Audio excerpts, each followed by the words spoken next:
August সেপ্টেম্বরে বাংলাদেশ সফরে আসার কথা ছিল ভারত জাতীয় ক্রিকেট দলের। সফরে খেলার কথা ছিল ৩ ওয়ানডে এবং ৩টি টি-20। তবে এই সফর নিয়ে অনিশ্চয়তার মেঘ দানা বেঁধেছে আরও একবার। এই সিরিজ হওয়ার কথা ছিল ২০২৫ সালের আগস্ট মাসেই। তবে ভারত এবং বাংলাদেশের রাজনৈতিক পরিস্থিতির কারণে সফর এক বছর পিছিয়ে দিয়েছিল ভারতের ক্রিকেট নিয়ন্ত্রক সংস্থা বিসিসিআই। ২০২৬ সালের সেপ্টেম্বরে এই সিরিজ আয়োজনের ভালো সম্ভাবনাই ছিল এতদিন। তবে বিপত্তি বেঁধেছে সাম্প্রতিক এক কারণে, যেখানেও আছে রাজনীতি। বাংলাদেশ থেকে পালিয়ে যাওয়া সাবেক প্রধানমন্ত্রী শেখ হাসিনা বর্তমানে রয়েছেন ভারতে। সেখানে এক ভার্চুয়াল সংবাদ সম্মেলন করেছেন হাসিনা। এই ঘটনা দুই দেশের রাজনৈতিক সম্পর্কের আগুনে যেন আরও একবার ঘি ঢেলেছে, যার ফলে সিরিজ নিয়েও জেগেছে শঙ্কা। বিসিবি ইতোমধ্যে সিরিজ আয়োজনে বাংলাদেশ সরকারের সাহায্য চেয়েছে বলে জানা গিয়েছিল।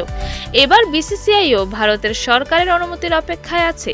খবরটি নিশ্চিত করেছে ভারতের সংবাদ মাধ্যম ইন্ডিয়া টুডে। বিসিসিআইয়ের একটি শীর্ষ সূত্র ইন্ডিয়া টুডেকে জানিয়েছে, আমরা বিষয়টি নিয়ে কাজ করছি এবং বাংলাদেশ সফরের ব্যাপারে অনুমতি পেতে এবং বিষয়টি পরিষ্কার করার চেষ্টা করব। এই মুহূর্তে আমরা নিজেরা কোনো সিদ্ধান্ত নিতে পারি না। এখনো কোনো সিদ্ধান্ত নেওয়া হয়নি। তবে আমরা শিগগিরই ভারত সরকারের সঙ্গে যোগাযোগ করব।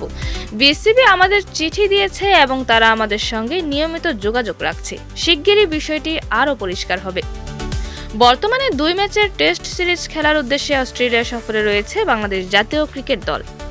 তাজরি ইমা, ফ্লেভার্স নিউজ।